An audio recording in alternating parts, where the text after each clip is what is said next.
From the mid-1st century BC in Rome, a period of decline began, accompanied by an era of boundless sexual freedom.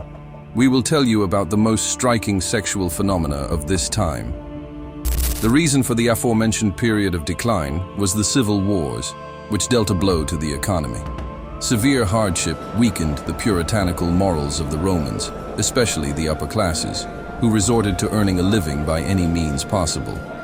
A crisis began in the Roman Republic, leading to its downfall and the establishment of monarchical rule. The tradition of holding mass orgies in honor of the gods was borrowed by the Romans from the sophisticated Greeks. Historians of that time describe scenes of unimaginable debauchery. People engaged in lovemaking everywhere they could, bringing joy to Venus. Half of the young townsfolk lost their virginity during these festivals.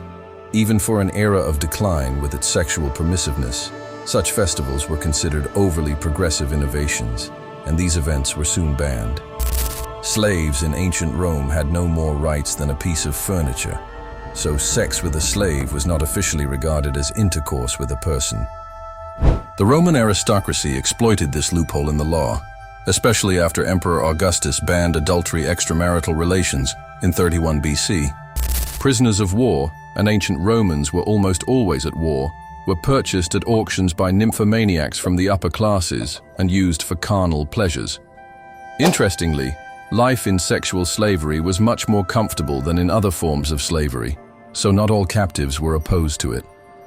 Some information about the sexual prowess of ancient Romans has reached us from primary sources. The walls of Pompeii have preserved hundreds of explicit inscriptions and images. Here was a soldier of the 7th Legion. That night, he satisfied 6 women, but even that is not enough for such a stallion, reads one typical inscription on a Pompeian wall. The majority of such messages have been found on the walls of former brothels. Among them, one can find not only frivolous images, but also useful information for the time, such as the names of the workers and price lists. Modern censors, with their aversion to nudity, are fortunate not to have been born in ancient Rome. No piece of furniture of that era was without depictions of penises. Male genitalia adorned numerous frescoes, mosaics, coins, kitchen utensils, and other unexpected surfaces. Even the tongues of bells were cast in the shape of phalluses. All of this, of course, was done to please the gods.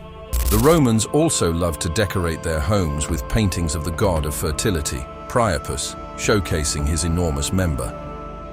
Such paintings were naturally placed in the most prominent places, as failing to do so was believed to drive away luck and prosperity. As one might guess, the literature of that time also abounded in erotic themes.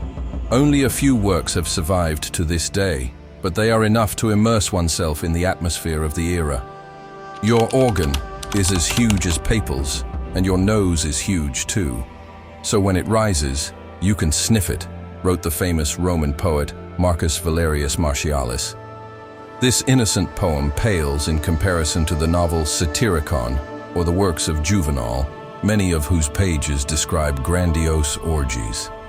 The rulers of ancient Rome during the era of decline were a special caste of perverts of all categories, who largely set the tone for the country's mood.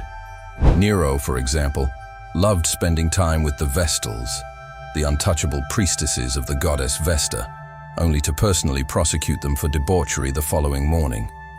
On one occasion, he castrated one of his lovers and tried to turn him into a woman. The transvestite Marcus Aurelius Elagabalus went even further. He preferred to attend social events in a chariot drawn by naked girls. His religious reforms are also well known. By his decree, the main deity in the pantheon of ancient Roman gods became a god whose symbol was a phallic-shaped meteorite. Even their tombstones in ancient Rome were turned into monuments of pornography. Men wished for entire stories of their sexual exploits to be engraved on their graves. Some tombstones feature detailed descriptions of sexual acts, interspersed with, for example, enthusiastic compliments about women's breasts. In general, the Romans lived by the motto inscribed on yet another surviving tombstone: "Rejoice and do not refuse sex with beautiful women. Once you die, you won't get another chance." Don't forget to subscribe to my channel to stay updated with interesting facts from around the world.